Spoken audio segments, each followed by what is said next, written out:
Haris ingin membuka tin cat dengan menggunakan pemutar skru. Tahukah kamu, pemutar skru yang digunakan oleh Haris berfungsi sebagai tuas? Tuas digunakan untuk mengangkat atau mengumpil sesuatu objek. Tuas terdiri daripada 3 bahagian, iaitu beban,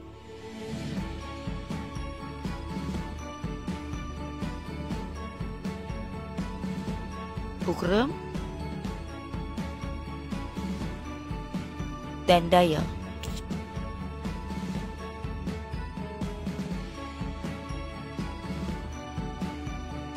Penutup tin bertindak sebagai beban, manakala hujung pemutar skru yang menyentuh penutup tin ialah fulcrum. Tangan yang menolak pemutar skru ke bawah pula bertindak sebagai daya. Kita lihat situasi menyapu sampah, di mana fulcrum berada di bahagian atas, daya di tengah dan beban di bahagian bawah berhampiran dengan sampah. Cuba kamu lihat situasi mencabut paku. Kenal pasti di manakah daya, beban dan fulcrum.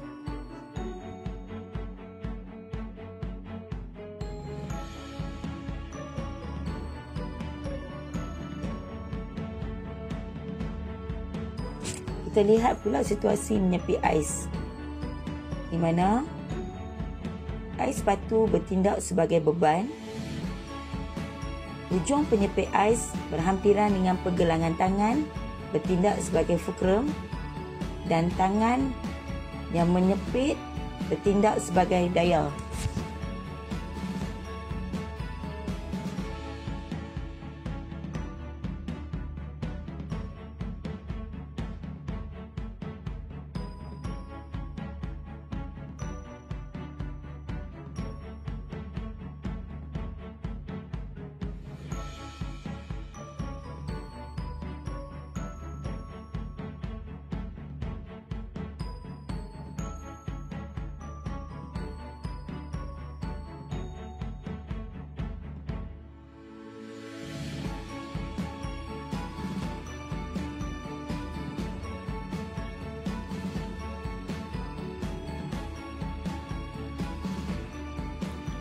Labelkan kedudukan beban, fulcrum dan daya pada mesin ringkas soalan A.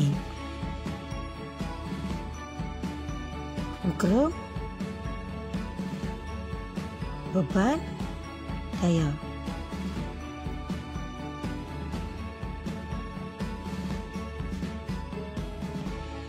Kita cuba soalan seterusnya. Labelkan kedudukan beban, fulcrum dan daya.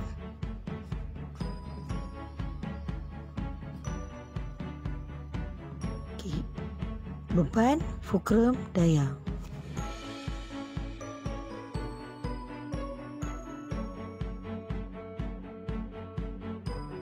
Lihat soalan seterusnya pada soalan C. Labelkan kedudukan beban, fulcrum dan daya pada mesin ringkas berikut. Kita lihat jawapannya. Beban, fulcrum, daya.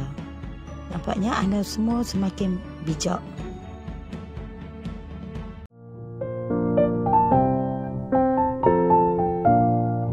Bongkait antara beban, fulcrum dan juga daya. Sains tahun 4 KSSRC Makan. Mari belajar sains dengan Cikgu Azhar. Objektif kita pada hari ini ialah kita akan mengitlak hubung kait jarak beban dari fulcrum dengan daya yang diperlukan untuk mengangkat beban tersebut. Mengitlak itu bermaksud apa? Bermaksud membuat satu kenyataan umum, iaitu selepas ini kita boleh hubung kaitkan jarak beban dari fulcrum dengan daya yang diperlukan untuk mengangkat beban. Jom. Perhatikan rajah di bawah. Terdapat seketul batu besar yang menghalang laluan kenderaan. Berkemungkinan batu besar ini jatuh daripada atas bukit tersebut. 2 orang pemuda cuba untuk mengalihkan batu besar tersebut menggunakan sebatang kayu. Anda dapat perhatikan dalam rajah agak sukar untuk menggerakkan batu tersebut. Jadi dia perlu buat apa? Jadi mari kita perhatikan Kedua pemuda ini meletakkan satu batu kecil di antara beban dan juga mereka yang ingin mengangkat beban tersebut. Batu kecil tersebut bertindak sebagai fulcrum. Fulcrum fungsi dia adalah untuk menyokong batang kayu yang digunakan itu supaya boleh mengangkat batu besar tersebut. Jadi, walaupun telah menggunakan batu kecil sebagai fulcrum, batu besar ini masih sukar untuk diangkat. Jadi, bolehkah kita lakukan sesuatu yang lain? Mari perhatikan. Okey, kemudian kedua pemuda ini mengalihkan batu kecil tersebut, iaitu yang dijadikan fulcrum tadi. Bagus. Jadi, dia dekatkan dengan batu besar, iaitu beban. Ingat beban tu adalah objek yang kita nak angkat ataupun objek yang kita nak umpil. Dekat sini adalah untuk diangkat, iaitu batu besar tadi. Jadi bila dah dekatkan fulcrum tadi kepada beban, anda dapat perhatikan riak muka kedua pemuda itu juga tidak sesukar riak muka di bahagian kiri yang berpeluh-peluh tadi. Jadi batu besar ini mudah diangkat ataupun telah boleh diangkat. Mengapakah hal ini berlaku sebenarnya? Mari kita bincang. Jarak fulcrum dari beban mempengaruhi jumlah daya yang diperlukan untuk mengangkat sesuatu beban itu. Anda perhatikan jarak dalam rajah ini. Di bahagian kiri anda, jarak antara fulcrum iaitu batu kecil tadi dari beban iaitu batu besar tadi mempengaruhi jumlah daya yang diperlukan untuk mengangkat sesuatu. Jadi apabila jarak fulcrum dengan beban ini adalah jauh, kita lihat rajah yang kiri, maka daya yang diperlukan adalah lebih banyak. Sebab tu ia sukar untuk diangkat. Manakala jika jarak fulcrum dengan beban adalah sedikit, maka daya yang diperlukan untuk mengangkat beban tersebut adalah sedikit. Maknanya lebih mudah untuk diangkat.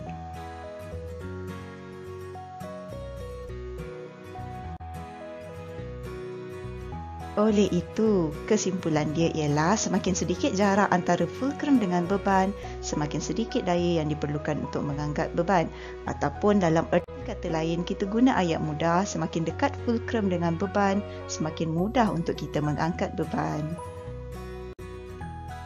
Jadi sekarang, mari kita buat uji kaji yang ada dalam buku teks. Tujuan uji kaji ini ialah untuk menyiasat hubungan antara jarak beban dari fulcrum dengan daya yang diperlukan untuk mengangkat beban. Alat dan bahan yang diperlukan ialah pembaris 50 cm, lilin, segitiga fulcrum. Jadi, di sini cikgu gantikan blok kayu dalam buku teks dengan lilin. Panduan membuat segitiga fulcrum adalah seperti dalam rajah. Anda boleh perhatikan video yang cikgu sediakan bagaimana cikgu menghasilkan segitiga fulcrum berpandukan panduan yang diberikan. Okey, cikgu lajukan sedikit video ini supaya ia tidak memakan masa yang lama. Jadi cikgu akan potong menggunakan gunting. Sila berhati-hati dan cikgu lekatkan sisinya dan inilah segitiga fulcrum yang telah terhasil. Langkah-langkahnya ialah pertama, letakkan lilin di hujung pembaris. Kemudian letakkan segitiga fulcrum pada kedudukan 25 cm dari lilin. Seperti dalam rajah yang telah cikgu tunjukkan. Tekan hujung pembaris untuk mengangkat lilin tersebut dan kemudian kita akan ulang penyiasatan dengan meletakkan segitiga fulcrum pada kedudukan yang berbeza iaitu 20 cm dan juga 15 cm dari lilin. Kita akan kenal pasti perbezaan daya yang diperlukan pada setiap perubahan kedudukan segitiga fulcrum dan hasil penyiasatan akan dicatatkan dalam jadual. Jadi cikgu dah sediakan video bagi setiap uji kaji iaitu mengikut jarak yang telah ditetapkan yang kita nak uji ni. Okey, mari kita perhatikan. Video yang pertama adalah di mana jarak di antara lilin iaitu beban kita dengan segitiga fulcrum ialah 25 cm. Kemudian cikgu akan tekankan di hujung pembaris. Anda dapat perhatikan ia agak sukar untuk mengangkat lilin tersebut. Anda dapat perhatikan pembaris tersebut melengkung. Bermaksud banyak daya yang diperlukan untuk mengangkatnya. Seterusnya kita akan perhatikan video yang kedua di mana jarak di antara beban kita iaitu lilin dengan segitiga fulcrum ialah 20 cm. Cikgu tekankan bahagian hujung pembaris. Anda dapat perhatikan ia lebih mudah sedikit berbanding dengan jarak 25 cm tadi. Kemudian kita akan teruskan dengan video yang ketiga, iaitu jarak beban dengan fulcrum ialah 15 cm. Anda dapat perhatikan dekat sini adalah lebih mudah untuk diangkat lilin tersebut. Jadi, mari kita bincang keputusan dia. Cikgu masukkan keputusan hasil dapatan tadi ke dalam jadual. Jadi, jarak beban dari fulcrum 25 cm. Daya yang diperlukan untuk mengangkat beban tersebut adalah banyak, iaitu sukar untuk angkat. 20 cm, daya adalah sederhana. 15 cm, daya adalah sedikit. Dia paling mudah untuk diangkat. Oleh itu, kesimpulannya ialah semakin berkurang jarak beban dari fulcrum, semakin berkurang daya yang diperlukan untuk mengangkat beban. Ataupun kesimpulan kita boleh buat dengan ayat mudah. Semakin sedikit jarak beban dari fulcrum, semakin sedikit daya yang diperlukan untuk mengangkat beban. Jadi rumusan kita untuk hari ini ialah hubung kait jarak beban dari fulcrum dengan daya yang diperlukan untuk mengangkat beban ialah seperti berikut. Yang pertama, semakin sedikit jarak beban dari fulcrum, semakin sedikit daya yang diperlukan untuk mengangkat beban. Yang kedua, semakin banyak jarak beban dari fulcrum, semakin banyak daya yang diperlukan untuk mengangkat beban.